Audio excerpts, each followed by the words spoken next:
Hi friends, welcome to Praveen sir classes.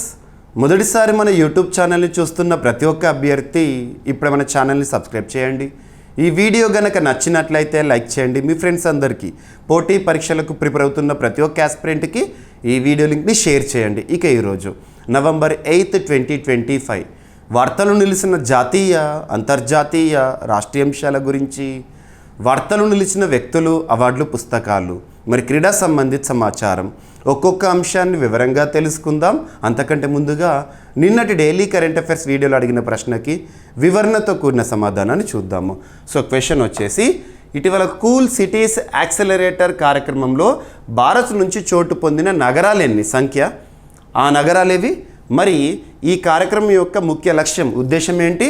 ఈ కార్యక్రమాన్ని ఏ సంస్థలు అమలు చేస్తున్నాయి? So simple question. ఆల్రెడీ మన డైలీ కరెంట్ అఫైర్స్ వీడియోలో లాస్ట్ 2 days బ్యాక్ ఈ టాపిక్ని ఇన్ డీటెయిల్గా డిస్కస్ చేశాము. So question, cool cities accelerator program అంటున్నాను. ఉద్దేశం ఏంటి, లక్ష్యం ఏంటంటే వాతావరణ మార్పుల కారణంగా పెరుగుతున్న ఉష్ణోగ్రతల నుండి నగరాలను కాపాడడం కోసము ఇటీవల ప్రత్యేక ప్రణాళిక సిద్ధం చేశారు. మరి ఈ కూల్ సిటీస్ యాక్సిలరేటర్ ప్రోగ్రాంలో మన భారతదేశం నుండి ఎన్ని నగరాలు ఎంపికైనాయి అంటే 3 నగరాలు. సో అంతర్జాతీయ స్థాయిలో గుర్తుపెట్టుకోండి, 3 నగరాలు. ఆ 3 నగరాలు ఏంటంటే, ఒకటి గుజరాత్ రాష్ట్రంలోని అహ్మదాబాద్, సెకండ్ వచ్చేసి మహారాష్ట్రలోని ముంబై, థర్డ్ వచ్చేసి కర్ణాటక రాష్ట్రంలోని బెంగళూరు. గుర్తుంచుకోండి, ఈ 3 నగరాలు అంతర్జాతీయ స్థాయిలో ఈ నగరాలు ఏవైతే ఎంపికైనాయో అందులో ఉన్నాయి మన భారతదేశం నుండి. కూల్ సిటీస్ యాక్సెలరేటర్ వాతావరణ మార్పుల కారణంగా పెరుగుతున్న ఉష్ణోగ్రతల నుండి నగరాలను కాపాడడం కోసం ఉద్దేశించబడింది. మరి దీన్ని ఏ సంస్థలు అమలు చేస్తున్నాయంటే 2. ఒకటి C40 సిటీస్ అని చెప్పేసి, సెకండ్ వచ్చేసి అమెరికా కేంద్రంగా పనిచేస్తున్న రాక్ఫెల్లర్ ఫౌండేషన్ ఏమో మద్దతు ఇస్తుంది, C40 సిటీస్ ఏమో అమలు చేస్తుంది. ఇదేమో లండన్ కేంద్రంగా పనిచేస్తుంది. రీసెంట్గా బ్రెజిల్ దేశంలోని రియోలో జరిగిన సదస్సులో ఈ నగరాల జాబితాను విడుదల చేశారు. ప్రపంచవ్యాప్తంగా దాదాపు 33 నగరాలను ఎంపిక చేశారు. అందులో మన భారతదేశం నుండి 3 నగరాల పేర్లను గుర్తుపెట్టుకోండి. ఇక వాతావరణ మార్పుకి కారణాలు చాలా వరకు మనం ప్రతిసారి కూడా డిస్కస్ చేస్తున్నాము. Because of anthropogenic activities. మానవుడే ఈ సృష్టిలో ఏ మార్పు జరుగుతున్నా దానికి కారణం మానవుడే. ఆంథ్రోపోజెనిక్ యాక్టివిటీస్ వల్ల సింపుల్గా చెప్పాలంటే గ్రీన్ హౌస్ గ్యాసెస్ ఎమిషన్స్ని చూస్తున్నాం, which is leading to global warming, అల్టిమేట్గా క్లైమేట్ చేంజ్. వాతావరణ మార్పు కారణంగా కన్సిక్వెన్స్ని మనం అనుభవిస్తున్నాము. కొన్ని దేశాలైతే పాపం చిన్న దీవి దేశాలైతే నీట మునిగిపోతున్నాయి. తువాలు కానివ్వండి, వన్వాటు కానివ్వండి, పసిఫిక్ మహాసముద్ర ప్రాంతంలో ఉన్న దేశాలు. అండ్ కొన్ని దేశాలేమో రాజధానిని కూడా మార్చుకుంటున్నాయి because of rising sea level. Indonesia దేశ రాజధాని Jakarta. Because of rising sea level they are changing their capital to Nusantara. ఈ టాపిక్ని మనం చాలాసార్లు చూసాము. సో వాతావరణ మార్పు కారణంగా సముద్ర మట్టం పెరుగుతోంది. కారణం ఏంటంటే ఈ అత్యధిక ఉష్ణోగ్రతల వల్ల మంచు మొత్తం కరిగిపోతుంది, సముద్రాల్లోకి చేరుతుంది. ఇటువంటి పరిస్థితులు. మరి ఈ ఎంపిక చేసిన నగరాలు ఏవైతే ఉంటాయో వీటిని 2030 సంవత్సరం వరకల్లా అత్యుష్ణ పరిస్థితులను కూడా ఎదుర్కొనే విధంగా తీర్చిదిద్దడం కోసం ప్రణాళిక సిద్ధం చేశారు. Simple answer. సో ఈ నగరాల పేర్లను గుర్తుంచుకొని మన భారతదేశం నుండి ఎంపికైన 3 నగరాలు అహ్మదాబాద్ అంటే గుజరాత్లో ఉంది, ముంబై మహారాష్ట్రలో ఉంది, బెంగళూరు కర్ణాటకలో ఉంది. ఎన్ఎఫ్ C40 సిటీస్, రాక్ఫెల్లర్ ఫౌండేషన్. మన భారతదేశంలో ఎన్ని? 3. ఆ నగరాలు ఏంటి? సరిపోతుంది. లక్ష్యం ఏంటి? ఓకేనా? కూల్ సిటీస్ యాక్సిలరేటర్ ప్రోగ్రామ్ వాతావరణ మార్పుల కారణంగా పెరుగుతున్న ఉష్ణోగ్రతల నుంచి ప్రజలను రక్షించేందుకు ప్రపంచవ్యాప్తంగా చేపట్టిన కూల్ సిటీస్ యాక్సిలరేటర్ ప్రోగ్రాంలో భారత్ నుంచి 3 నగరాలు ఎంపికైనాయి. ఈ 3 నగరాలను కూడా వాతావరణ మార్పుల కారణంగా పెరుగుతున్న ఉష్ణోగ్రతల నుంచి కాపాడాలి. సింపుల్గా ఆ నగరాలు నివసిస్తున్న ప్రజలను సంరక్షించడం అన్నట్టు. ఓకేనా? సరిపోతుంది. రైట్? ఎగ్జామినేషన్ పాయింట్ ఆఫ్ వ్యూలో అడగవచ్చు. మీకు ఏ టాపిక్ అయితే నేను డిస్కస్ చేస్తున్నానో మన డైలీ కరెంట్ అఫైర్స్ వీడియోలో ప్రతిరోజు కూడా చాలా కంటెంట్ అందిస్తున్నాను. వార్తలు నిలుస్తున్న ఒక టాపిక్, కరెంట్ అఫైర్స్ టాపిక్ని కాన్సెప్ట్తో లింక్ చేస్తున్నాను, కన్సర్న్ సబ్జెక్ట్ లింక్ చేస్తున్నాను. దానికి సంబంధించి జీకే పాయింట్స్ని అడిషన్గా ఇస్తున్నాను. ఈ విధమైన స్ట్రాటజీతో మనం ప్రిపరేషన్ని కనుక కొనసాగించామనుకోండి, రానున్న ఏ పోటీ పరీక్ష అయినా, ఏ స్థాయి పోటీ పరీక్ష అయినా కరెంట్ అఫైర్స్ కోణంలో 100% సాధించడంతో పాటు జనరల్ స్టడీస్లో మ్యాక్సిమం స్కోర్ చేయగలుగుతాము. అండ్ మీకు మన డైలీ కరెంట్ అఫైర్స్ వీడియోలో ఈచ్ అండ్ ఎవ్రీ టాపిక్ ఏదైతే ఉంటుందో ఎక్స్ప్లెయిన్ చేస్తున్నదో ఆ కంటెంట్ మొత్తాన్ని కూడా పీడిఎఫ్ రూపంలో పొందాలనుకుంటే జీవీకే స్టడీ సర్కిల్ యాప్ని ఇన్స్టాల్ చేసుకోండి. So GVK study circle app, ఓకేనా. ఇందులో డైలీ సిఏ అనే ఒక కోర్సు ఉంటుంది. ఆ కోర్సులో కొన్ని శాంపుల్ పీడిఎఫ్స్ కూడా ఉంటాయి. అదే కోర్సులో డే వైజ్గా, డేట్ వైజ్గా కరెంట్ అఫైర్స్ టెస్ట్లను కూడా అప్లోడ్ చేస్తూనే ఉన్నాను. చూడొచ్చు, మీకు చూపిస్తున్న each and every word PDF రూపంలో విత్ డౌన్లోడ్ ఆప్షన్ ఉంటుంది, ఓకేనా.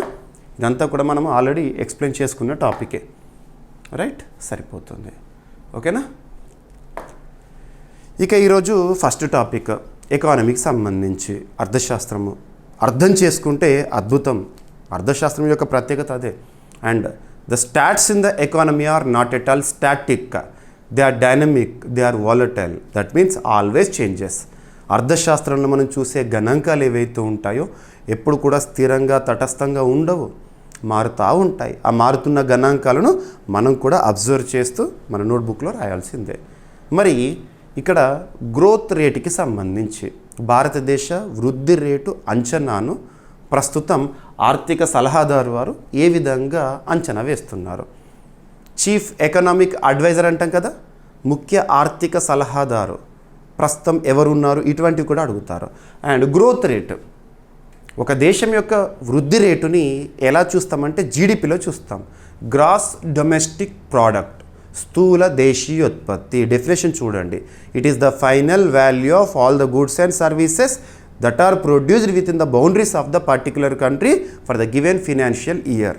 ఒక ఆర్థిక సంవత్సర కాలంలో ఒక దేశ సరిహద్దు లోపల ఉత్పత్తి అయ్యే అంతిమ వస్తు సేవల విలువనే ఆ దేశ జీడిపిగా చూస్తాం. మరి ఎందుకు పర్సెంటేజ్లో చూస్తామంటే కంపారిటివ్ స్టడీగా చూస్తాము, ఓకేనా. ఇక రియల్ జీడిపి అంటే ఏంటి, నామినల్ జీడిపి అంటే ఏంటి, బేస్ ఇయర్ ఏంటి, ఇవన్నీ కూడా మీకు ఐడియా ఉంటుంది. ఎకనామిక్ సబ్జెక్టులు బాగా నేర్చుకోవచ్చు. ఇక అర్థశాస్త్రంలో మనము ఫినాన్షియల్ ఇయర్ అంటే ఎప్పుడు చూస్తాము, ఏప్రిల్ 1 నుండి మార్చ్ 31 వరకు ఫినాన్షియల్ ఇయర్గా మనం కన్సిడర్ చేస్తాము. ప్రస్తుత ఆర్థిక సంవత్సరం 2025-26 ఆర్థిక సంవత్సరంలో భారతదేశం యొక్క వృద్ధి రేట్ అనేది 6.8% అండ్ ఎబో ఉంటుంది అని చీఫ్ ఎకనామిక్ అడ్వైజర్ గారు రీసెంట్గా ప్రత్యేకంగా చెప్పడం జరిగింది. సో డైరెక్ట్గా మరి ఎందుకు అంటే ప్రస్తుతం జిఎస్టీ రీఫార్మ్స్ చూస్తున్నాం భారతదేశంలో. జిఎస్టీ పన్ను సంస్కరణలు సెప్టెంబర్ 22, 2025 నుండి అమల్లోకి వచ్చినాయి. జిఎస్టీ స్లాబ్స్లో మార్పులు చూస్తున్నాము. అండ్ మార్కెట్లో స్థిరత్వం కానివ్వండి అని చెప్పారు ప్రత్యేకంగా. సో ఇక్కడ అబ్జర్వ్ చేస్తే ప్రస్తుతం చీఫ్ ఎకనామిక్ అడ్వైజర్ భారతదేశంలో ఎవరున్నారంటే అనంత నాగేశ్వరన్ గారు, ఆర్థిక ముఖ్య సలహాదారు అంటాము. వారు చెప్పిన గణాంకాలు. సో దేశ ఆర్థిక వృద్ధి ప్రస్తుత ఆర్థిక సంవత్సరంలో 6.8% మించే అవకాశం ఉందని భారత ప్రభుత్వం ముఖ్య ఆర్థిక సలహాదారు చీఫ్ ఎకనామిక్ అడ్వైజర్ రీసెంట్గా తన గురించి మనం చూసాము. చీఫ్ ఎకనామిక్ అడ్వైజర్ది మరియు నీతి ఆయోగ్ CEO BVR సుబ్రహ్మణ్యం గారి పదవీ కాలాన్ని పెంచడం జరిగింది ప్రభుత్వము. అవన్నీ కూడా చూడండి, మీకు పర్సన్స్ ఇన్ న్యూస్లో చెప్పాను, ఓకేనా. ఆర్థిక సర్వే, మనకు ఎకనామిక్ సర్వే అంటాం కదా, ప్రతి ఏడాది కూడా విడుదలవుతుంది. ఆర్థిక సర్వేలో 6.3 to 6.8% వృద్ధి అంచనాను పేర్కొన్నప్పటికీ కూడా అంతకంటే ఎక్కువగా ఉంటుంది అని చెప్తున్నారు. కారణాలు కూడా చెప్తున్నారు. జిఎస్టీ రీఫార్మ్స్ కానివ్వండి, ఇటువంటివన్నీ కూడా, వాణిజ్యము, ఇటువంటివన్నీ కూడా ఇప్పుడు మన భారతదేశ ఆర్థిక వ్యవస్థకు మరింత ఊపునిచ్చే విధంగా ఉన్నాయని చెప్తున్నారు. గుర్తుంచుకోండి, ఓకేనా. ఎకనామిక్ సర్వేని ప్రిపేర్ చేసేవారు ఎవరంటే చీఫ్ ఎకనామిక్ అడ్వైజర్ వారు. గుర్తుంచుకోండి, ప్రతి ఏడాది కూడా బడ్జెట్ కంటే ముందు విడుదలయ్యే ఎకనామిక్ సర్వేని ఎవరు తయారు చేస్తారంటే చీఫ్ ఎకనామిక్ అడ్వైజర్. గుర్తుపెట్టుకోండి, ఎగ్జామినేషన్లో అడుగుతారు, ఓకేనా. సరిపోతుంది, రైట్. ఇంకా చెప్పాలంటే ఇంకా కూడా పెరిగే అవకాశం ఉంటుంది. భారత్ అమెరికా మధ్య ద్వైపాక్షిక వాణిజ్య ఒప్పందము, బైలాటరల్ ట్రేడ్ అగ్రిమెంట్ త్వరలో పూర్తయితే ఆర్థిక వృద్ధి అంచనాలు మరింత బలపడతాయని చీఫ్ ఎకనామిక్ అడ్వైజర్ వారు చెప్తున్నారు. ఇక ఫస్ట్ క్వార్టర్లో ఎలా ఉంది, సెకండ్ క్వార్టర్లో ఎలా ఉంది, ఆ గణాంకాలన్నీ గుర్తుపెట్టుకోకండి, నేను చెప్తున్న గణాంకాలు చూడండి. ఇక అంతర్జాతీయ స్థాయిలో భారతదేశం యొక్క వృద్ధి రేటును ఏ అంతర్జాతీయ సంస్థలు ఎలా అంచనా వేస్తున్నాయి అది చూడాలి. మరి మన భారతదేశానికి సంబంధించిన కొన్ని ప్రముఖ సంస్థలు RBI కానివ్వండి, లేదా ఆర్థిక శాఖ వారు కానివ్వండి, భారతదేశం యొక్క వృద్ధి రేటును ఎలా అంచనా వేస్తున్నాయి ఈ గణాంకాలు చూడండి. ప్రపంచ బ్యాంకు దాదాపు వరల్డ్లో చాలా ఆర్గనైజేషన్స్ భారతదేశం యొక్క వృద్ధి రేటుని రీసెంట్గా ప్రస్తుత పరిస్థితుల కాలంలో పెంచి చూపిస్తున్నారు. భారతదేశంలో చాలా పాజిటివ్ ఎన్వైర్న్మెంట్ ఉంది ఎకానమీలో అని చెప్పి చెప్తున్నారు. వరల్డ్ బ్యాంక్ ఎంత చెప్తున్నారు? 6.5%గా ఉండబోతుందని చెప్పారు. అంతర్జాతీయ ద్రవ్యనిధి ఇంటర్నేషనల్ మానిటరీ ఫండ్ 6.6%గా ప్రెడిక్ట్ చేస్తున్నారు. And RBI reserve bank of India 6.8% అంటున్నారు. OECD organization for economic cooperation and development Paris కేంద్రం పనిచేసే సంస్థ 6.7% అంటుంది. ఫిచ్ రేటింగ్స్ ప్రముఖ రేటింగ్ ఏజెన్సీ 6.9%గా అంచనా వేసింది. యునైటెడ్ నేషన్స్ ఐక్యరాజ్య సమితి ఏమో 6.3% అంటున్నారు. ఏ కాలానికి? ఈ ఆర్థిక సంవత్సరానికి గాను. లింక్ చేసుకోండి. ఎగ్జామినేషన్ పాయింట్ ఆఫ్ వ్యూ అడగవచ్చు. మీకు ఇదంతా కూడా ఈరోజు అన్ని పేపర్లో కవర్ అయింది. జాతీయ స్థాయిలో ప్రముఖ వార్తాపత్రికలు, మన రాష్ట్ర స్థాయిలో ప్రముఖ వార్తాపత్రికలు అన్నిట్లలో కూడా ఈ టాపిక్ కవర్ అయింది చూడవచ్చు. వార్తల్లో కేవలం లేదా వార్తాపత్రికల్లో కేవలం వార్త మాత్రమే కనబడుతుంది. కానీ మనము ఆ న్యూస్ని కరెంట్ అఫైర్స్గా నేర్చుకోవాలి. అంటే సబ్జెక్ట్ లింక్ చేసుకొని కాన్సెప్ట్ నేర్చుకోవాలి, సరిపోతుంది. రైట్. ఇక ముఖ్య ఆర్థిక సలహాదారు అనంత నాగేశ్వరన్ గారు ఉన్నారు. తను 2022 నుండి విధిలో ఉన్నారు, పదవి నిర్వర్తిస్తున్నారు. రీసెంట్గా తన పదవీ కాలాన్ని మరికొంతకాలం పెంచడం జరిగింది. ఓకేనా? సరిపోతుంది. రైట్. ఇక మొట్టమొదటి, తొలి, అతిపెద్ద, అతి చిన్న ఇలాంటి ప్రత్యేక పదాలతో కూడిన కరెంట్ అఫైర్స్ని సూపర్లేటివ్స్గా చూస్తున్నాము. సూపర్లేటివ్ టాపిక్స్ కరెంట్ అఫైర్స్లో భాగంగా ఇక్కడ కొన్ని సూపర్లేటివ్ టాపిక్స్ ఉన్నాయి. ఈరోజు చూడండి. స్వీడన్ ఐరోపా ఖండంలోని ఒక దేశం, యూరప్ కాంటినెంట్లోని ఒక దేశం. స్వీడన్ ఇటీవల తరచూ వార్తల్లోకి వస్తుంది. సింపుల్గా చెప్పాలంటే exactly last month October month 6th to 13th వరకు ప్రపంచ ప్రతిష్టాత్మక నోబెల్ పురస్కారాల ప్రకటన జరిగింది. ఎక్కడ వస్తుంది నోబెల్ పురస్కారాల ప్రకటన? ఎక్సెప్ట్ పీస్ అన్నీ కూడా పురస్కారాల ప్రకటన స్టాక్హోమ్ నుండే వస్తుంది. స్టాక్హోమ్ అనేది స్వీడన్ దేశ రాజధాని. ఒక పీస్ ఒకటి నార్వే నుండి వస్తుంది పక్కన పెడితే. సో స్వీడన్ సంబంధించి ఇటీవల తరచు ఏదో ఒక అంశాన్ని చూస్తున్నాం. ఈరోజు ప్రపంచంలో మొట్టమొదటి క్యాష్లెస్ కంట్రీగా న్యూస్లో ఉంది. క్యాష్లెస్ కంట్రీ అంటే నగదు రహిత అంటే డబ్బులు లేకపోవడం కాదు. అక్కడ ఎలా ఉంది అంటే ఆర్థిక వ్యవస్థ మొత్తం కూడా ఆన్లైన్ విధానంలోనే నడుస్తుందని చెప్పవచ్చు. ప్రజలకు కావాల్సిన అవసరాలు తీర్చుకోవడం కానివ్వండి, సేవలు పొందడం కానివ్వండి, ఇవన్నీ కూడా ఆన్లైన్ ట్రాన్సాక్షన్లోనే జరిగిపోతుంది. ప్రతి ఒక్కరు కూడా QR కోడ్ని స్కాన్ చేయడము లేదా ఆన్లైన్లో మనీ ట్రాన్స్ఫర్ చేయడం ఇటువంటివే. అక్కడ జీడిపిలో కేవలం 1% మాత్రమే ఫిజికల్ మనీ రూపంలో అవైలబుల్గా ఉంది. స్వీడన్ దేశ కరెన్సీ వచ్చేసి క్రోనార్. గుర్తుంచుకోండి, క్రోనార్. అందుకే మీకు నేను నోబెల్ పురస్కారాల గురించి చెప్పినప్పుడు నోబెల్ పురస్కార గ్రహీతలకు ఇచ్చే ప్రైజ్ మనీ 11 మిలియన్ స్వీడిష్ క్రోనార్స్ అని చెప్పి చెప్తా ఉంటాను. సో గుర్తుంచుకోండి, క్రోనార్. ఓకేనా? అక్కడ జీడిపిలో 1% మాత్రమే ఫిజికల్ మనీ రూపంలో ఉంది. మిగతా అంతా కూడా ఆన్లైన్లోనే జరుగుతుంది ట్రాన్సాక్షన్. గుర్తుంచుకోండి. ఓకేనా? సో ఇది ఇక మన భారతదేశంలో కూడా నగదు రహిత ఆర్థిక వ్యవస్థను నిర్మించడానికి ప్రయత్నాలు జరుగుతున్నాయి. ట్రాన్స్పరెన్సీ పెరుగుతుంది, పన్ను కలెక్ట్ చేయడం ఈజీగా ఉంటుంది, ఇవన్నీ కూడా. ఓకేనా? ప్రస్తుతం భారతదేశంలో కూడా డిజిటల్ రెవల్యూషన్ని చూస్తున్నాము. స్వీడన్ ప్రపంచంలోనే తొలి క్యాష్లెస్ సొసైటీగా గుర్తింపు పొందుతూ న్యూస్లోకి వచ్చింది. So Sweden, బాల్టికా.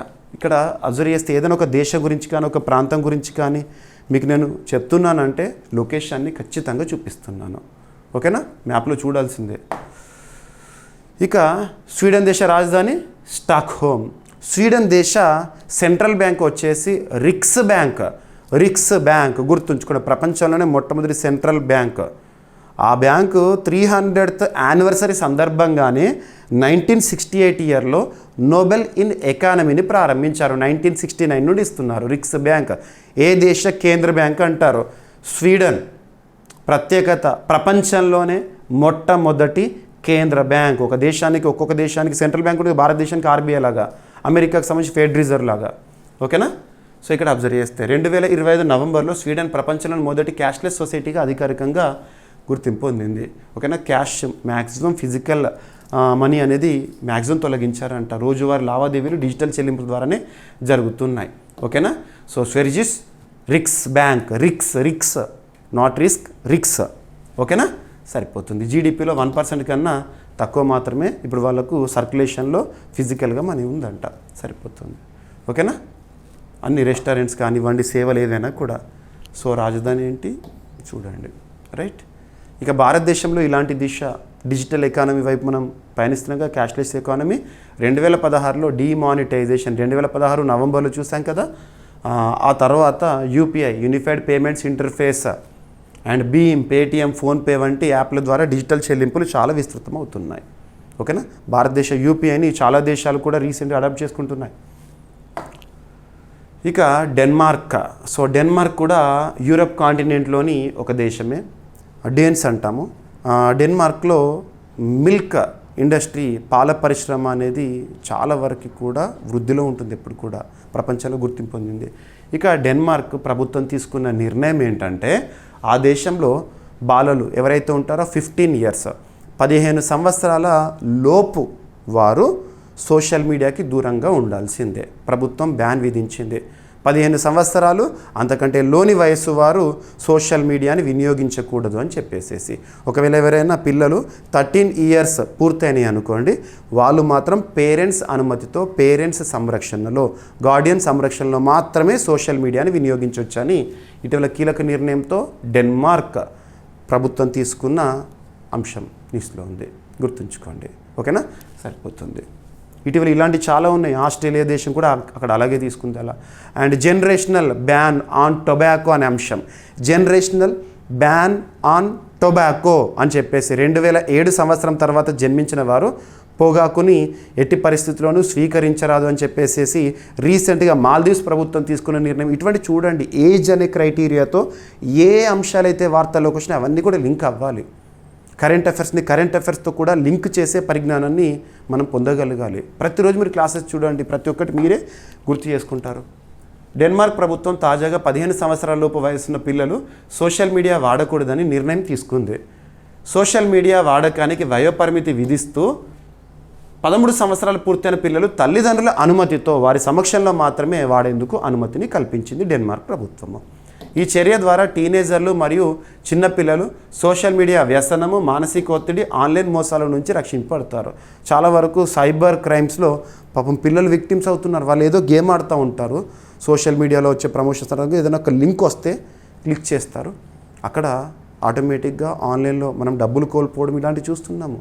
సైబర్ క్రైమ్స్ జరుగుతున్నాయి, పాపం పిల్లలకు తెలియదు. ఓకేనా. ప్రభుత్వ ప్రకటన ప్రకారం విద్యా సంస్థలు, తల్లిదండ్రుల సంఘాలు ఈ నిర్ణయానికి మద్దతును కూడా తెలిపినాయి అంట. సరిపోతుంది. ఓకేనా. ఇక మనం అబ్జర్వ్ చేస్తే డెన్మార్క్. సో డెన్మార్క్ రాజధాని వచ్చేసేసి కోపెన్హాగన్, కరెన్సీ వచ్చేసి డానిష్ క్రోన్. ఇక ప్రధానమంత్రి ప్రస్తుతం అక్కడ ఎవరున్నారంటే మెట్టే ఫ్రెడరిక్సన్. డెన్మార్క్. సో డెన్మార్క్ ప్రభుత్వం తీసుకున్న నిర్ణయము. ఓకేనా. రీసెంట్గా ఆస్ట్రేలియా తీసుకుంది, ఫ్రాన్స్, ఐర్లాండ్, కెనడా దేశాలు కూడా పిల్లల కోసము వయోపరిమితి చట్టాలను పరిశీలిస్తున్నాయి. ఓకేనా. ఇక ఇథియోపియా దేశం న్యూస్లో ఉంది. ఇథియోపియా అంటే ఆఫ్రికా ఖండంలోని ఒక దేశము. ఆఫ్రికా ఖండంలో సింపుల్గా చెప్పాలంటే నార్త్ ఈస్టర్న్ సైడ్లో ఉంటుంది, eastern side of Africa. Ethiopia కొంత పూర్ కంట్రీయే. ఇథియోపియా పేరు చెప్పగానే ఒక ఇంపార్టెంట్ పర్సన్ కూడా మనకు గుర్తుకు రావాలి. WHO, world health organization present director జనరల్గా ఉన్న టెడ్రస్ అదనం ఏ దేశం చెందినవాడు? ఇథియోపియా దేశం చెందినవారు. కొంతమంది పర్సన్స్ వాళ్ళు ఏ కంట్రీ నుండి ఉన్నారో చూడాల్సిందే.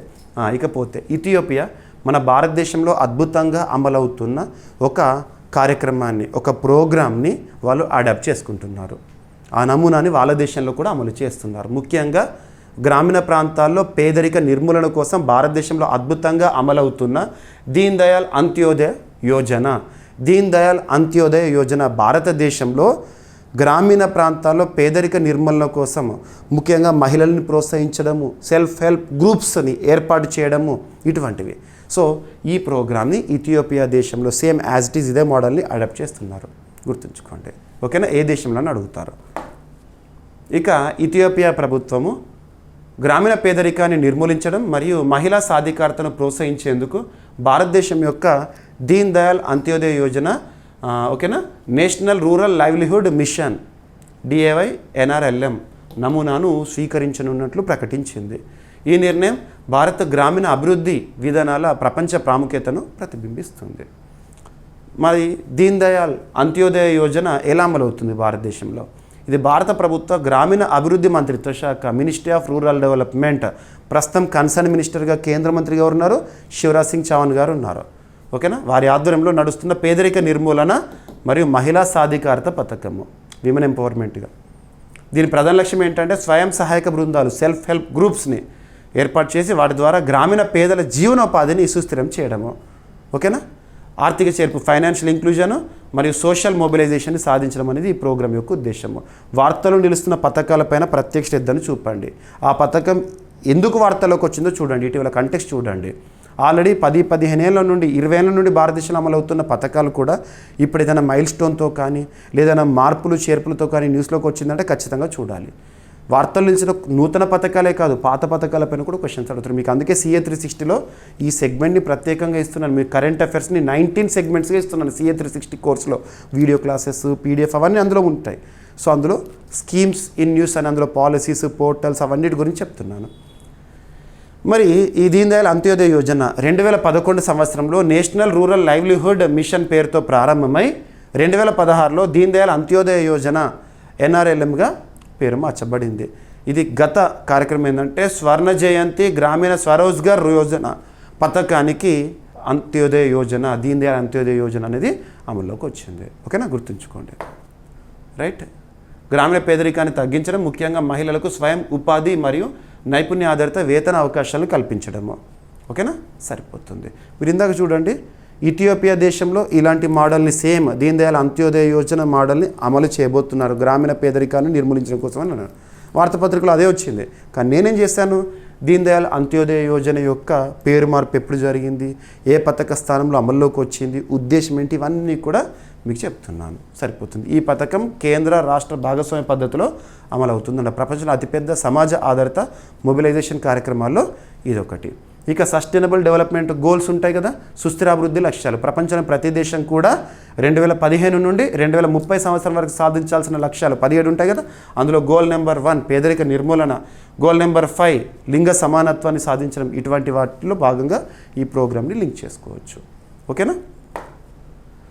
రైట్. ఏ మంత్రిత్వ శాఖ అమలు చేస్తుంది చూడాలి. ఏదైనా ఒక పథకం గురించి మనం చూస్తున్నామంటే నోడల్ మినిస్టర్ చూడాలి, ఏ మంత్రిత్వ శాఖ పరిధిలో అమలు అవుతుంది, ప్రస్తుతం కన్సర్న్ మినిస్టర్గా ఎవరున్నారు, సరిపోతుంది. ఇక ఇథియోపియా దేశం న్యూస్లోకి వచ్చింది కాబట్టి ఆఫ్రికా ఖండంలోని ఒక దేశము, అదిస్ అబాబా ఈజ్ ద క్యాపిటల్, కరెన్సీ వచ్చేసి బీర్.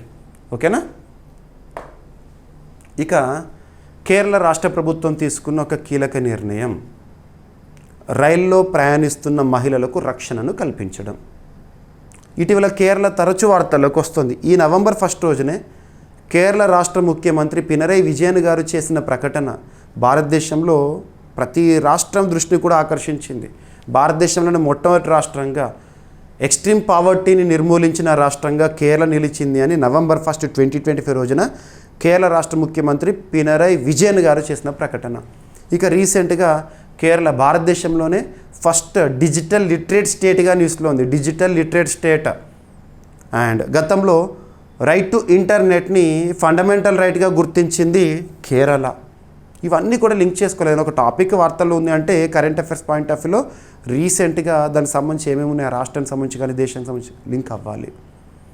ఇక రైల్వేస్ అనేది మనం కేంద్ర రాష్ట్ర సంబంధాలు అనే టాపిక్ని పాలిటీలో భాగంగా నేర్చుకుంటాం కదా, షెడ్యూల్ 7 దగ్గర, లేదంటే ఆర్టికల్ 246. సింపుల్గా ఆర్టికల్ 246లో మన భారతదేశ సమాఖ్య వ్యవస్థకి సంబంధించి వాస్తవానికి నిజ రూపంలో చూస్తే దేశంలో సమాఖ్య లక్షణాలు ఉంటాయి, సమాఖ్య వ్యవస్థనే చూస్తాము. కానీ రాజ్యాంగంలో ఎక్కడ కూడా భారతదేశాన్ని సమాఖ్యాన్ని మెన్షన్ చేయలేదు. పక్కన పెడితే అధికారాల విభజన అవుతుంది కదా, దేశమంతా పరిపాలించే ప్రభుత్వం కేంద్ర ప్రభుత్వము, యూనిట్స్ అంటే స్టేట్స్, ఒక్కొక్క రాష్ట్రంలో రాష్ట్ర ప్రభుత్వం ఉంది కదా. మరి అధికారాల విభజనలో భాగంగా ఆర్టికల్ 246లో భాగంగా కేంద్ర జాబితా యూనియన్ లిస్టు, రాష్ట్ర జాబితా స్టేట్ లిస్టు, కాన్కరెంట్ లిస్టు ఉమ్మడి జాబితా, 3 జాబితాలు ఉంటాయి కదా. అందులో రైల్వేస్ అనేది కేంద్ర జాబితాలోకి వస్తుంది. మరి రాష్ట్ర ప్రభుత్వం ఏమో ఇక్కడ రైల్వేలో ప్రయాణిస్తున్న మహిళలు, ప్రత్యేకంగా రైల్వే పరిసర ప్రాంతాల్లో, రైల్వే స్టేషన్ పరిసర ప్రాంతాల్లో మహిళల ప్రొటెక్షన్ కోసం ప్రారంభించింది. సో రాష్ట్ర ప్రభుత్వము ప్రత్యేకంగా మహిళా సంరక్షణ పైన దృష్టి కేంద్రీకరించింది. సో ఇక్కడ అబ్జర్వ్ చేస్తే రైల్లో మహిళల భద్రత కోసం కేరళ ప్రభుత్వం ప్రారంభించిన ఆపరేషన్ రక్షిత. ఇటీవల వార్తల్లో నిలుస్తున్న ఆపరేషన్స్ పైన ప్రత్యేక శ్రద్ధ చూపండి. ఆర్పిఎఫ్ వారు ప్రారంభించిన ఆపరేషన్స్ కానీ, వివిధ రాష్ట్ర ప్రభుత్వాలు ప్రారంభించిన ఆపరేషన్స్ కానీ, జాతీయ స్థాయిలో ప్రముఖ ఆపరేషన్స్ కానివ్వండి, డైరెక్టరేట్ ఆఫ్ రెవెన్యూ ఇంటెలిజెన్స్ వారు ప్రారంభించిన ఆపరేషన్స్ కానివ్వండి, అంతర్జాతీయ స్థాయిలో ప్రముఖ ఆపరేషన్స్, ఇవన్నీ కూడా ఇంపార్టెంటే. ఆపరేషన్ రక్షిత ఉద్దేశం ఏంటి? ఏ రాష్ట్ర ప్రభుత్వం ప్రారంభించింది? ఎందుకోసం? రైల్వేకి సంబంధించి. కేరళ ప్రభుత్వము మహిళా ప్రయాణికుల భద్రతను బలోపేతం చేసేందుకు ఆపరేషన్ రక్షిత అనే ప్రత్యేక కార్యక్రమాన్ని ప్రారంభించింది. ఈ కార్యక్రమాన్ని తిరువనంతపురం, ఎర్నాకులం, పలక్కడ్, కోజికోడ్ రైల్వే జోన్లలో అమలు చేయనున్నట్లు రైల్వే పోలీసులు ప్రకటించారు. కంటెక్స్ట్ ఏంది? అసలు ఎందుకు ప్రారంభించింది కేరళ ప్రభుత్వం ఈ ఆపరేషన్ రక్షిత పేరుతో అంటే, ఇటీవల ఒక రైల్లో ప్రయాణిస్తున్న మహిళని ఒక మద్యం సేవించిన వ్యక్తి రైలు నుండి తోసేశాడు. పాపం తను పడిపోయింది, చనిపోయింది. సో ఇలాంటి జరగకూడదు అని చెప్పేసి కేరళ రాష్ట్ర ప్రభుత్వం యోచించింది. రైలులో ముఖ్యంగా మహిళలు ఎక్కువగా ప్రయాణించే బోగీల్లో మరియు రైల్వే ప్లాట్ఫామ్లపై మహిళా పోలీసులు, రైల్వే సిబ్బంది ప్రత్యేక గస్తీ నిర్వహిస్తారు ఈ రక్షిత ఆపరేషన్లో భాగంగా. రాత్రి సమయాల్లో మరియు లాంగ్ డిస్టెన్స్ రైళ్లలో భద్రతా పర్యవేక్షణను మరింత కట్టుదిట్టం చేయనున్నారంట. ఈ నిర్ణయం ఇటీవల వకాలా ప్రాంతం వద్ద మత్తులో ఉన్న వ్యక్తి నడుస్తున్న రైలు నుంచి ఓ మహిళను నెట్టేసిన ఘటన తరువాత తీసుకున్నదని రైల్వే పోలీసులు వెల్లడించారు. సరిపోతుంది. ఓకేనా? సో కేరళకు సంబంధించి ఇక రైల్వేలో రక్షణ బలగాలు అంటే ఆర్పిఎఫ్, రైల్వే ప్రొటెక్షన్ ఫోర్స్. ఓకేనా? సరిపోతుంది. ఇక November month of awareness related to which disease, which problem అంటారు. మనకు కామన్గా important days, themes, important weeks, themes గురించి పోటీ పరీక్షల కోణంలో క్వశ్చన్స్ని కూడా చూస్తాము. ఉద్దేశం ఏంటంటే ఇంపార్టెంట్ డే, థీమ్. ఉదాహరణ చెప్పాలంటే ప్రతి ఏడాది కూడా ఫిబ్రవరి 2 వరల్డ్ వెట్లాండ్స్ డేగా మనం జరుపుకుంటాము. అంటే చిత్తడి నేల ప్రాముఖ్యత పైన ప్రజల్లో అవగాహన కల్పించడానికి ఒక థీమ్ ఇస్తారు. Protecting wetlands for common future అని చెప్పేసి ఇటువంటివి చూసాము. ప్రతి ఏడాది కూడా జూన్ 5 ప్రపంచ పర్యావరణ దినోత్సవంగా జరుపుకుంటాం. ఈ సంవత్సరము beat plastic are end plastic అని చెప్పేసి థీమ్ ఇచ్చాము. ఉద్దేశం ఏంటంటే ఒక పర్టిక్యులర్ అంశం పైన ప్రజలందరికీ కూడా అవగాహన కల్పించడానికి ఇలాంటివి చూస్తాము. అలా నవంబర్ మంత్ మొత్తాన్ని కూడా WHO, world health organization, WHO 1948 ఇయర్లో ఏర్పాటైంది. ఏప్రిల్ 7 రోజున జెనీవా, స్విట్జర్లాండ్ కేంద్రంగా పనిచేస్తోంది. ప్రస్తుతం WHOకి చీఫ్గా టెడ్రస్ అదనం గారు ఉన్నారు. ఇథియోపియా దేశానికి చెందిన వ్యక్తి. WHO రీసెంట్గా COPD అవేర్నెస్ మంత్గా నవంబర్ని ప్రకటించింది. COPD అంటే ఏంటని అడుగుతారు. సో దీర్ఘకాలిక ఊపిరితిత్తుల వ్యాధి. ఓకేనా? Chronic obstructive pulmonary disease. Pulmonary అంటే లంగ్స్, రెస్పిరేటరీ డిసీజెస్ ఉంటాయి కదా, వాటికి సంబంధించి. ఓకేనా? ప్రతి ఏడాది కూడా నవంబర్ నెలని, ఈ నవంబర్ నెల మొత్తాన్ని కూడా క్రానిక్ అబ్స్ట్రక్టివ్ పల్మనరీ డిసీజ్ పైన అవగాహన కల్పించడానికి ఈ మంత్ని ఎంపిక చేశారు. దీని ఉద్దేశం ఈ వ్యాధి నివారణ, COPD వ్యాధి నివారణ ప్రారంభ దశలో గుర్తింపుపై ప్రజల్లో అవగాహన పెంపొందించడము. WHO ప్రకారము COPD ప్రపంచవ్యాప్తంగా 4వ ప్రధాన మరణ కారణం అంట. 2021లో సుమారు 3.5 మిలియన్ మరణాలు ఈ వ్యాధి వల్ల సంభవించినాయి. COPD అనేది ఊపిరితిత్తుల వ్యాధి. సో లంగ్స్ రిలేటెడ్గా. ఓకేనా? సరిపోతుంది. ధూమపానము, వాయు కాలుష్యము, దుమ్ము, రసాయన కణాల దీర్ఘకాలిక ప్రభావమే COPD. ఓకేనా? నిరంతరం దగ్గడము, శ్వాస తీసుకోవడం ఇబ్బందిగా ఉండడం అనేది దీనికి కారణము. దాని పట్ల అవగాహన కల్పించడానికి నవంబర్ మంత్ని ఎంపిక చేస్తారు. భారతదేశంలో కూడా అమలవుతుంది November month. So awareness related to COPD. ఓకేనా? క్రానిక్ అబ్స్ట్రక్టివ్ పల్మనరీ డిసీజ్ అవగాహన నెల అనగానే నవంబర్. దేశమైనా ప్రపంచమైనా. రైట్? సరిపోతుంది. ఇక దేశంలోని 40 సంవత్సరాల పైబడిన ప్రజల్లో సుమారు 5% మంది COPDతో బాధపడుతున్నారు. ఓకేనా? రైట్. ఇక ప్రతి సంవత్సరం నవంబర్ 3వ బుధవారం ఉంటుంది కదా, వరల్డ్ COPD డేగా జరుపుకుంటాం ప్రపంచవ్యాప్తంగా. ఇక ర్యాంకింగ్స్, ఇండిసెస్, రిపోర్ట్స్ వీటిపైన పోటీ పరీక్షల్లో క్వశ్చన్స్ని ఎక్స్పెక్ట్ చేసి తీరాల్సిందే. ఎవరు రిలీజ్ చేస్తున్నారు ఆ రిపోర్ట్ని లేదా ర్యాంక్స్ని, భారతదేశం ఏ స్థానంలో ఉంది, ఇటువంటివి చూడాలి. ఇక్కడ అబ్జర్వ్ చేస్తే భారత్ స్వచ్ఛ పరిశ్రమల పెట్టుబడుల్లో ప్రపంచంలో 3వ స్థానంలో ఉందంట. India insights briefing unlocking India's clean industrial opportunity. ఎవరు రిలీజ్ చేశారు రీసెంట్గా ఈ ర్యాంకింగ్స్ని అంటే ఇండస్ట్రియల్ ట్రాన్సిషన్ యాక్సిలరేటర్. సో ఇక్కడ అబ్జర్వ్ చేస్తే 2025 నవంబర్లో ఇండస్ట్రియల్ ట్రాన్సిషన్ యాక్సిలరేటర్ విడుదల చేసిన ఇండియా ఇన్సైట్స్ బ్రీఫింగ్, ఏదైనా ఒక రిపోర్ట్ గురించి చూసినప్పుడు కవర్ పేజ్ చూడాల్సిందే. కవర్ పేజ్ పైన ఏ లాంగ్వేజ్లో అయితే స్క్రిప్ట్ ఉంటుందో అదే లాంగ్వేజ్లో గుర్తుపెట్టుకోండి. ఓకేనా. Unlocking India's clean industrialization opportunity అనే నివేదిక పేరిస్తారు. ఎవరు రిలీజ్ చేశారో చూడండి. ఈ నివేదిక ప్రకారం భారత్ ప్రపంచంలో 3వ స్థానంలో ఉందంట. ఏ దేశాల తర్వాత అంటే చైనా, అమెరికా తర్వాత భారత్ 3వ స్థానంలో. China, America, India. మరి ఇక్కడ ఏంటంటే ఈ నివేదికలో ఏం చెప్తున్నారంటే భారత్లో ప్రస్తుతం 65 స్వచ్ఛ శక్తి ఆధారిత పరిశ్రమ ప్రాజెక్టులు అంటే క్లీన్ ఎనర్జీ ఇండస్ట్రియల్ ప్రాజెక్ట్స్ అమల్లో ఉన్నాయని ఈ నివేదికలో చెప్తున్నారు. ఓకేనా. సో ఇండస్ట్రియల్ ట్రాన్సిషన్ యాక్సిలరేటర్ను COP28 కాన్ఫరెన్స్ ఆఫ్ పార్టీస్ 28 సెషన్లో ప్రపంచ స్థాయి వేదికగా ఏర్పాటు చేశారు. ఇక COP30 రాబోతుంది, నవంబర్ 10th మనం చూడబోతున్నాము. ఓకేనా. సో బాకు, బెలూం ఇవన్నీ కూడా మనం తర్వాత డిస్కస్ చేద్దాము స్టార్ట్ అయిన తర్వాత. ప్రధాన లక్ష్యం వచ్చేసి అండ్ ఇంకోటి ఏంటంటే COP28 ఎక్కడ జరిగిందంటే యూఏఈలో జరిగింది 2023లో, అప్పుడు ప్రారంభించారు. ప్రధాన లక్ష్యం పరిశ్రమలు, రవాణా రంగాల డీకార్బనైజేషన్, ఇవి ప్రపంచం మొత్తం కార్బన్ ఉద్గారాల్లో 3 అంతులు భాగస్వామ్యం కలిగి ఉన్నాయంట. సరిపోతుంది. ఓకేనా. నివేదిక రూపకల్పన ITI యొక్క ఇండియా ప్రాజెక్ట్ సపోర్ట్ ప్రోగ్రామ్ కింద బోస్టన్ కన్సల్టింగ్ గ్రూప్ సహకారంతో ఈ నివేదిక రిలీజ్ అయింది. ఓకేనా. ఆ నివేదిక పేరు భారత్ ఏ స్థానంలో ఉంది, టాప్ 3లో ఎవరు ఉన్నారు, ఎన్ఎఫ్.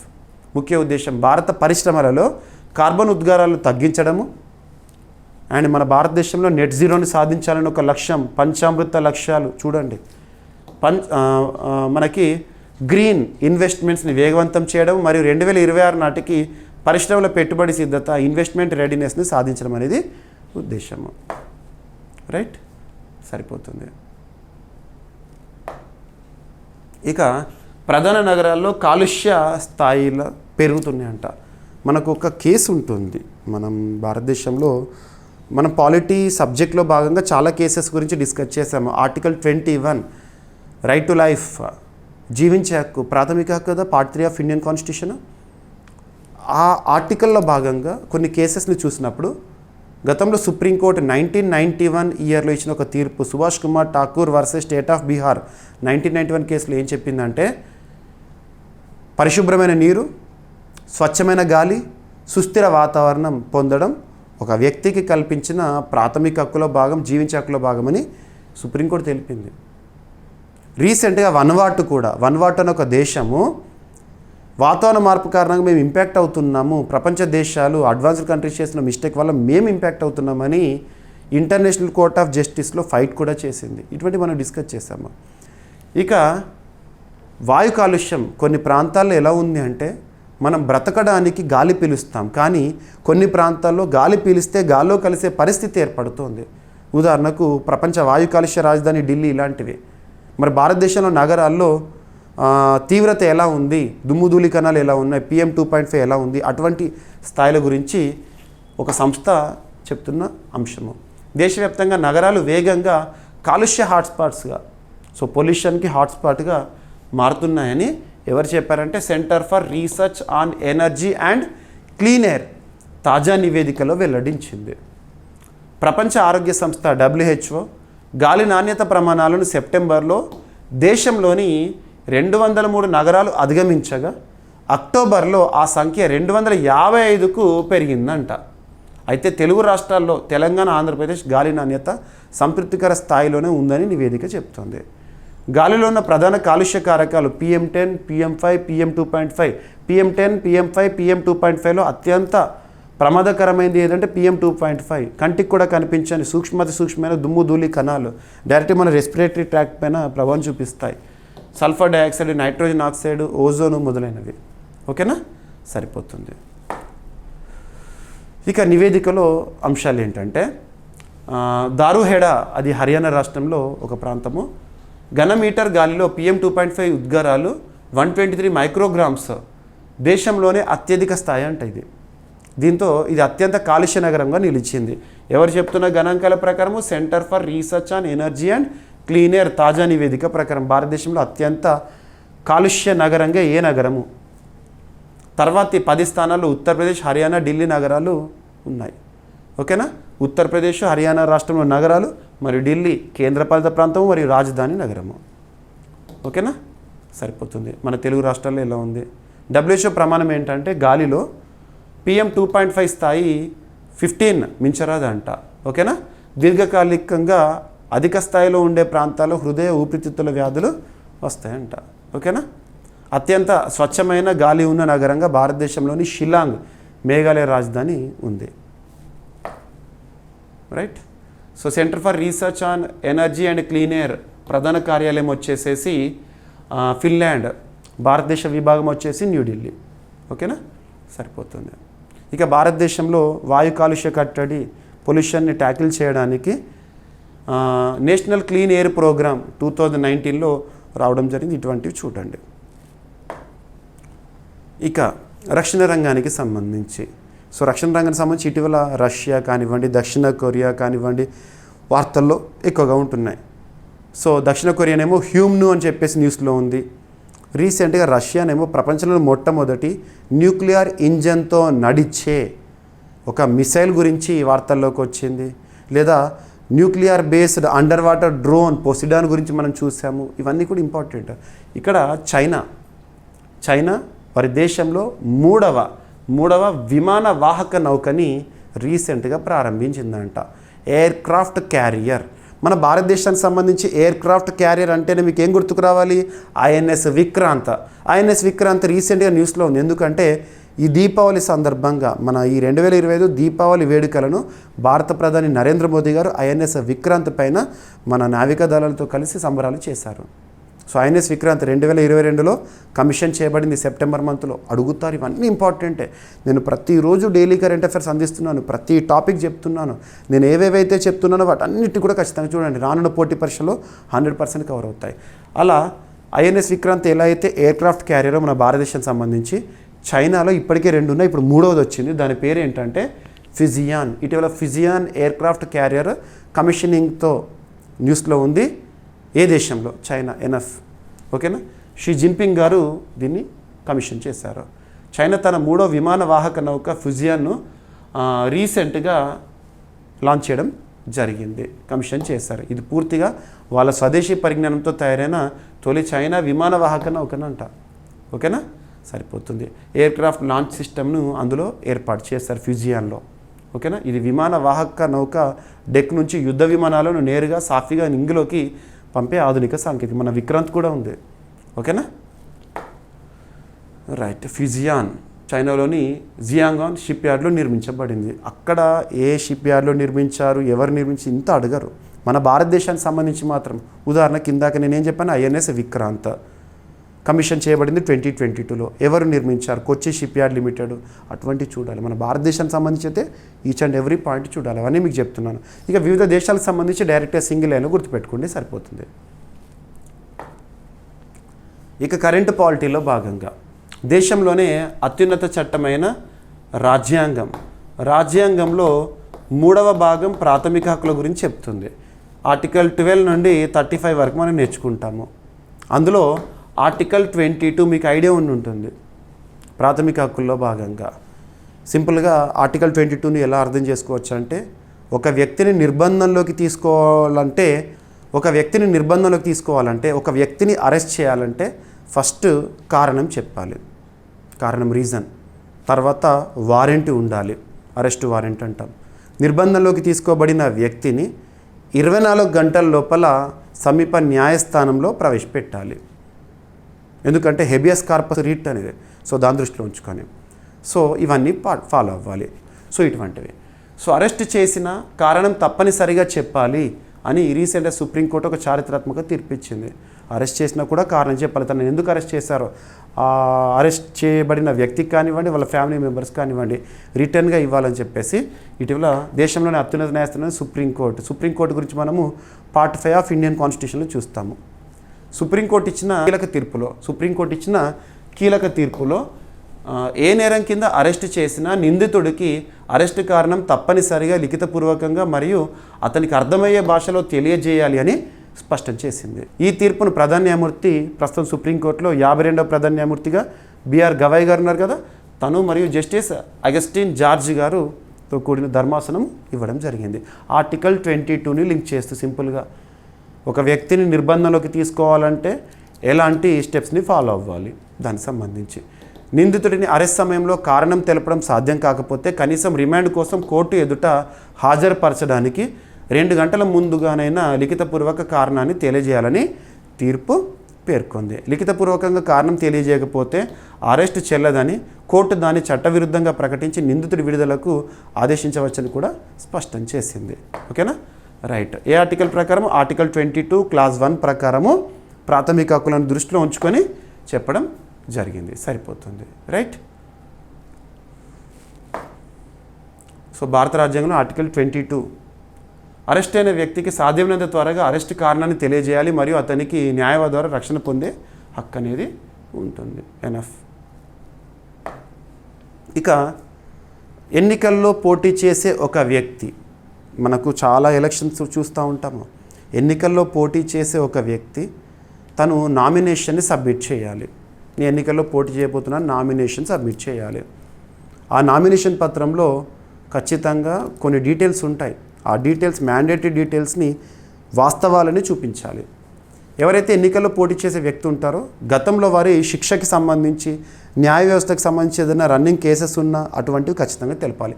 అటువంటివి తెలపకుండా ఎన్నికల్లో పోటీ చేస్తే ఒకవేళ ఆ ఎన్నికల్లో గెలిచినా కూడా ఆ గెలుపుని రద్దు చేసే అవకాశం న్యాయ వ్యవస్థకు ఉంటుందని ఒక తీర్పు. సో ఇక్కడ అబ్జర్వ్ చేస్తే శిక్ష వివరాలు దాచిపెడితే, గతంలో న్యాయ వ్యవస్థకు సంబంధించి రన్నింగ్ కేసుకు సంబంధించి శిక్ష వివరాలు దాచిపెడితే ప్రజాప్రతినిధులపై అనర్హత వేటు తప్పదు. వాళ్ళు గెలిచినా కూడా వాళ్ళ గెలుపుని మేము రద్దు చేయగలుగుతామని చెప్పేసి సుప్రీంకోర్టు ఒక కీలక తీర్పు ఇచ్చింది. రీసెంట్గా జరిగిన ఒక కంటెక్స్ట్ అది. సో ఎన్నికల్లో నామినేషన్ దాఖలు చేసే సమయంలో గతంలో కోర్టు విధించిన శిక్ష వివరాలు వెల్లడించకపోతే గెలిచిన తర్వాత కూడా అభ్యర్థి అనర్హుడిగా ప్రకటించబడతాడని సుప్రీంకోర్టు స్పష్టం చేసింది. ఈ తీర్పు ప్రజాస్వామిక ప్రక్రియ సమగ్రతను కాపాడే దిశగా కీలకంగా పరిగణించబడుతోంది. ఓకేనా. సో న్యాయమూర్తులు రీసెంట్గా ఇచ్చిన తీర్పు. ఓకేనా. ఇక్కడ ద్విసభ్య ధర్మాసనం మధ్యప్రదేశ్లోని బికన్గవ్ నగర పరిషత్ కౌన్సిలర్ పూనం కేసులో వివరించారు. పూనం తన నామినేషన్ పత్రంలో కోర్టు విధించిన శిక్ష వివరాలను దాచిపెట్టింది, చూపించలేదు. దానివల్ల ఎన్నికైన తర్వాత ఆమెపై అనర్హత వేటు వేసింది కోర్టు. ఇలా. ఓకేనా. సో ప్రజాప్రతినిధి స్థానానికి పోటీ చేసే అభ్యర్థి తనపై ఉన్న క్రిమినల్ కేసులు, శిక్ష వివరాలు స్పష్టంగా వెల్లడించాలి. ఇది కేవలం చట్టపరమైన అవసరం మాత్రమే కాదు, ప్రజాస్వామిక నమ్మకానికి కూడా పునాదని సుప్రీంకోర్టు వ్యాఖ్యానించింది. సుప్రీంకోర్టు ఇచ్చే కొన్ని స్టేట్మెంట్స్ చాలా అద్భుతంగా ఉంటాయి, చూడండి. ఓకేనా, రైట్. ప్రజాప్రతినిధుల చట్టం, రిప్రజెంటేషన్ ఆఫ్ పీపుల్స్ యాక్ట్ 1951 సంబంధించిన చట్టము. అందులోని సెక్షన్ 33A అభ్యర్థి తనపై ఉన్న నేర కేసులు, శిక్షలు, ఆస్తులు, అప్పులు, విద్యార్హతలు వంటి వివరాలను నామినేషన్ పత్రంలో ఖచ్చితంగా వెల్లడించాలి, కరెక్ట్గా వెల్లడించాలి.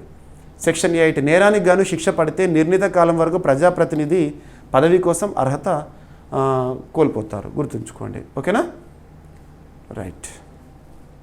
ఇక గతంలో Lily Thomas versus union of India 2013 మరియు డిఫరెంట్ కేసెస్లో సుప్రీంకోర్టు ఇచ్చిన తీర్పుల గురించి చూడండి. ఓకేనా. ఎవరైనా నేర నిరూపణ అయిన ప్రజాప్రతినిధి 2 సంవత్సరాలు కానీ అంతకంటే ఎక్కువ శిక్ష కనుక అనుభవించే పరిస్థితి ఉంటే తన యొక్క సభ్యత్వం అనేది రద్దవుతుంది, చట్టసభలో సభ్యత్వం రద్దవుతుంది. Lily Thomas case 2013. ఇక కరెంట్ పాలిటీలో కంటిన్యూషన్ ఇది. జస్టిస్ బాలకృష్ణన్ కమిషన్ పదవీ కాలం మరో 6 నెలలు పొడిగింపు. జస్టిస్ కేజీ బాలకృష్ణన్ గారు తను సుప్రీంకోర్టు మాజీ ప్రధాన న్యాయమూర్తి. యాక్చువల్గా 2022లో తన కమిషన్ వేశారు. ఉద్దేశం ఏంటంటే మతం మారిన ఎస్సీలకి రిజర్వేషన్ వర్తిస్తుందా అనే అంశం పైన అధ్యయనం చేయడము. చాలామంది మతం మార్పు గురించి మనం వింటూ ఉంటాం, వాళ్ళకి రిజర్వేషన్ సౌకర్యాలు వర్తిస్తాయా అనే అంశము. సో మరొకసారి ఆ కమిషన్ యొక్క కాలపరిమితి ఏదైతే ఉంటుందో పెంచడం జరిగింది. ఓకేనా, నెక్స్ట్ ఇయర్ వరకు ఇచ్చారు టైం. సో మతం మారిన దళితులకు ఎస్సీ హోదా కల్పించాలా, రిజర్వేషన్ కల్పించాలా అనే అంశంపై అధ్యయనం చేసేందుకు ఏర్పాటు చేసిన కేజీ బాలకృష్ణన్ కమిషన్ పదవీ కాలాన్ని కేంద్ర ప్రభుత్వం మరో 6 నెలలు పొడిగించింది. ఇటీవల కాలంలో వార్తలు ఇచ్చిన కమిషన్స్ ఏవైతే ఉంటాయో, కమిషన్ ఉద్దేశము, ఇటీవల కరూర్ ర్యాలీ ఘటనపై వేయబడ్డ కమిషన్ ఏంటి, లడఖ్లో అల్లర్లపై వేయబడ్డ కమిషన్ ఏంటి, ఇటువంటివి అడుగుతారు. అవన్నీ కూడా మనం డిస్కస్ చేశాము. ఈ కమిషన్కు నేతృత్వం వహిస్తున్న సుప్రీంకోర్టు మాజీ ప్రధాన న్యాయమూర్తి జస్టిస్ కేజీ బాలకృష్ణన్ గారు. సో అంశం ఏంటి, మతం మారిన దళితులకు, ఎస్సీలకు ఎస్సీ హోదా వర్తిస్తుందా, రిజర్వేషన్లు వర్తిస్తాయా అని. ఓకేనా. సో ఎవరు జారీ చేశారు ఈ కమిషన్కి సంబంధించి అంటే ministry of social justice and empowerment. ఓకేనా. మొదట ఈ కమిషన్ తన నివేదికను 2024 అక్టోబర్ 10 నాటికి సమర్పించాల్సి ఉండే, కానీ నిర్దేశిత పనులు పూర్తి కాలేదన్న కారణంతో గడువును ముందుగా 2025 అక్టోబర్ 10 వరకు పొడిగించారు. కమిషన్ మరికొంత సమయము అవసరమని విజ్ఞప్తి చేయడంతో కేంద్రం ఇప్పుడు గడువును 2026 ఏప్రిల్ 10 వరకు మరలా పొడిగించడం జరిగింది. క్రైస్తవ లేదా ముస్లిం మతాలకు మారిన దళితులకు రాజ్యాంగం ప్రకారం ఎస్సీ హక్కులు కల్పించాలా అనే అంశంపై అధ్యయనం చేయడమే ఈ కేజీ బాలకృష్ణన్ గారి కమిషన్ యొక్క ఉద్దేశము. ఓకేనా. సో కమిషన్ ఏర్పాటు 2022.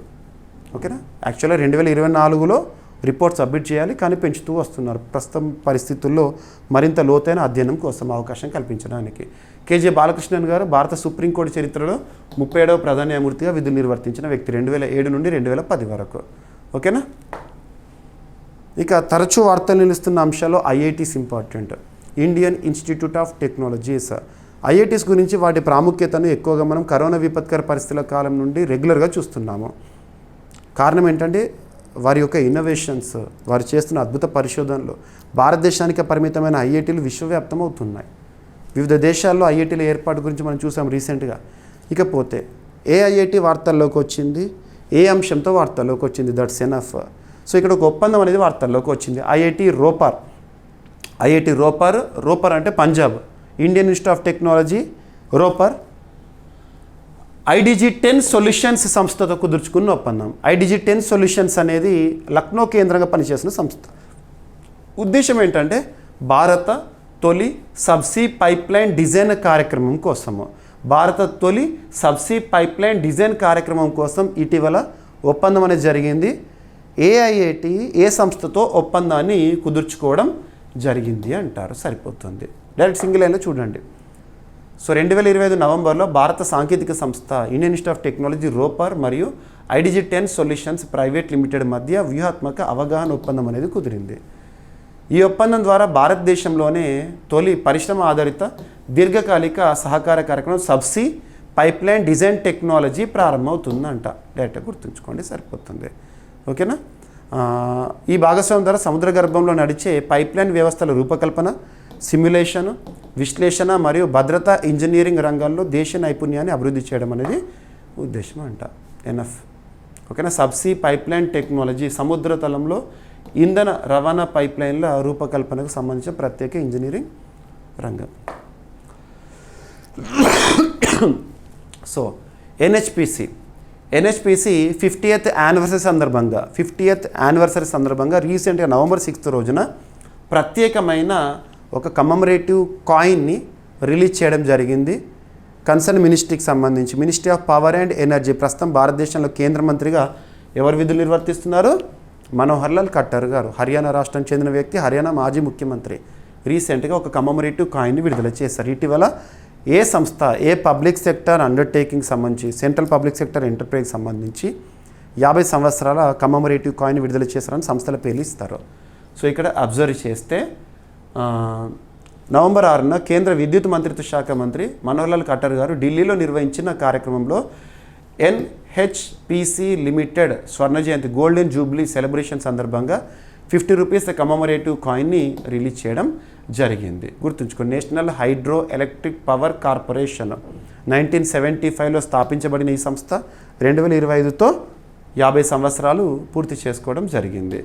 ఈ సందర్భంగా మనోహర్ లాల్ ఖట్టర్ గారు ఛోటా భీమ్ ఔర్ బడా బంద్ అనే కామిక్ బుక్ని కూడా ఆవిష్కరించారంట. ఈ పుస్తకం పిల్లలు మరియు సాధారణ ప్రజలకు జల విద్యుత్ ప్రాముఖ్యత, దాని పర్యావరణ మరియు ఆర్థిక ప్రయోజనాల గురించి సరదాగా అవగాహన కల్పించే అంశము. National Hydroelectric Power corporation limited 1975, head quarter వచ్చేసి ఫరీదాబాద్, హర్యానా. ఓకేనా. జల విద్యుత్, సౌర మరియు రెన్యూవబుల్ ఎనర్జీ ఉత్పత్తిలో కీలకము. ప్రస్తుతం సిఎండి ఎన్హెచ్పిసి సిఎండిగా ఎవరున్నారంటే భూపేందర్ గుప్తా గారు ఉన్నారు. కొన్ని కీలకమైన సంస్థలు, కేంద్ర ప్రభుత్వ రంగ సంస్థల గురించి కానివ్వండి మనం నేర్చుకునేటప్పుడు ఆ సంస్థకి సిఎండిగా ఎవరున్నారు, చైర్మన్గా ఎవరున్నారు చూడాలి. గత పోటీ పరీక్షలు ఏపీలో రీసెంట్గా జూన్ 1, 2025 రోజున పీసీ లేదా పోలీస్ కానిస్టేబుల్ మెయిన్స్ ఎగ్జామినేషన్లో అవి చాలా క్వశ్చన్స్ అడిగారు. మీరు చూడొచ్చు క్వశ్చన్ పేపర్. మీకు నేను ఏదైనా ఒక ఎగ్జామినేషన్ పూర్తయిన తర్వాత పోటీ పరీక్షలకు సంబంధించి ఒక కాంపిటేటివ్ ఎగ్జామినేషన్ ముగిసింది అంటే అదే రోజు మీకు యూట్యూబ్లో మన యూట్యూబ్ ప్లాట్ఫామ్లో లైవ్లోకి వచ్చి మనం చెప్పిన టాపిక్స్ ఎలా ఎగ్జామినేషన్లో రిఫ్లెక్ట్ అయినాయి చూపిస్తున్నాను. 100% ఇప్పటివరకు మనం ప్రతి ఒక్క క్వశ్చన్ని కూడా మనం చూడడం జరిగింది మన క్లాసెస్ నుండే. ఓకేనా, రైట్. ఇక వార్తలు నిలిచిన ఒక పురస్కారము మనోహర్ పారికర్ గారి పేరిట. మనోహర్ పారికర్ గారు గతంలో రక్షణ శాఖ మంత్రిగా విధులు నిర్వర్తించారు కేంద్రంలో. And at the same time Goa రాష్ట్ర ముఖ్యమంత్రిగా విధులు నిర్వర్తించారు. చాలా మేధావి, బీజేపీకి సంబంధించి చాలా సీనియర్. సో స్వర్గస్థులయ్యారు క్యాన్సర్ కారణంగా. పక్కన పెడితే తన జ్ఞాపకార్థము గోవా రాష్ట్ర ప్రభుత్వము, సో గోవా మాజీ ముఖ్యమంత్రి మనోహర్ పారికర్ గారు, ఏ రాష్ట్ర ముఖ్యమంత్రి అంటారు? మనోహర్ పారికర్ గారు గోవా మాజీ ముఖ్యమంత్రి. మరి గోవా ప్రభుత్వము తన జ్ఞాపకార్థము ప్రారంభించిన ఒక పురస్కారము మనోహర్ పారికర్ యువ సైంటిస్ట్ పురస్కార్ లేదా అవార్డు.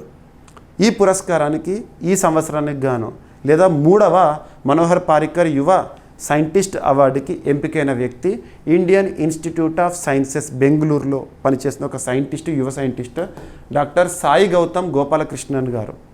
ఈ సంవత్సరం పురస్కార గ్రహీత. సో పురస్కార గ్రహీతకి 5 లక్షల రూపాయల క్యాష్ ప్రైజ్ కూడా ఉంటుంది, మానిటరీ వాల్యూ. ఎవరిస్తారంటే గోవా రాష్ట్ర ప్రభుత్వం, గవర్నమెంట్ ఆఫ్ గోవా. ఎందుకంటే మనోహర్ పారికర్ గారు గోవా రాష్ట్రానికి సంబంధించిన వ్యక్తి. ఓకేనా. ముఖ్యంగా యువ శాస్త్రవేత్తలను ప్రోత్సహించడం, వారి పరిశోధనకి ప్రత్యేక గౌరవం ఇవ్వడము ఈ పురస్కారం యొక్క ప్రత్యేకత. ఎనఫ్ సరిపోతుంది. బెంగళూరు ఇండియన్ ఇన్స్టిట్యూట్ ఆఫ్ సైన్సెస్లో మెటీరియల్స్ ఇంజనీరింగ్ విభాగం associate professor scientist doctor Sai Gautam Gopalakrishnan Manohar Parrikar Yuva Scientist award అనేది రావడం జరిగింది. 3rd అవార్డు గ్రహీత ఇతను. రైట్, సరిపోతుంది. So Indian Institute of Sciences Bengaluru 1909లో ఏర్పాటైంది. ఓకేనా. ఇక దాతృత్వానికి సంబంధించి, చారిటీకి సంబంధించి, ఒకప్పుడు చారిటీ అంటే మనం రతన్ టాటా గారి పేరు చూసేవాళ్ళము. ఇప్పుడు చారిటీ అంటే శివ నాడార్ గారి పేరును మనం వింటున్నాం తరచు కూడా. శివ నాడార్ ఎవరు అంటే హెచ్సిఎల్ వ్యవస్థాపకులు. ప్రస్తుతం హెచ్సిఎల్ సంస్థని తన కూతురు చూసుకుంటున్నారు, రోష్ని నాడార్. ఇటీవల మహిళల్లో సంపన్నులు అని చెప్పేసి మనం డిస్కస్ చేసాము. పక్కన పెడితే హురున్ ఇండియా వారు, హురున్ రిచ్ లిస్ట్ అవి రిలీజ్ చేస్తూ ఉంటారు కదా, హురున్ ఇండియా వారు రీసెంట్గా విడుదల చేసిన దాతృత్వ వ్యక్తుల జాబితా. అంటే ఎవరు ఎంత మొత్తంలో, ఏ కార్పొరేట్ సంస్థలు ఎంత మొత్తంలో దానం చేస్తున్నారు, చారిటీ చేస్తున్నారు అనే అంశం. అందులో టాప్ పొజిషన్లో శివనాడార్ గారి కుటుంబం ఉందంట. శివనాడార్ హెచ్సిఎల్ వ్యవస్థాపకులతోను. సో విరాళం వచ్చేసేసి 2025 సంవత్సరానికి గాను జాబితా 2708 కోట్ల రూపాయల విరాళం అంట. ఇక సెకండ్ ముఖేష్ అంబానీ కుటుంబం ఉంది, 625 కోట్ల రూపాయలు.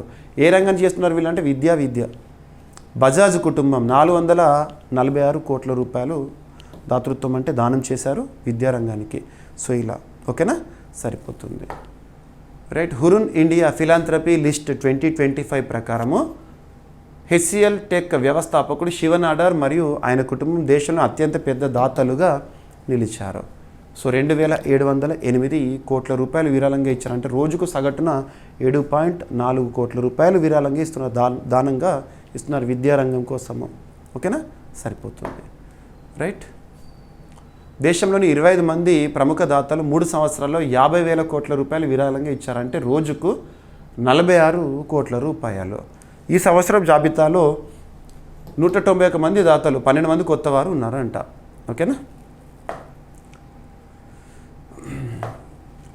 సో శివనాడార్ వ్యవస్థాపకులు హెచ్సిఎల్.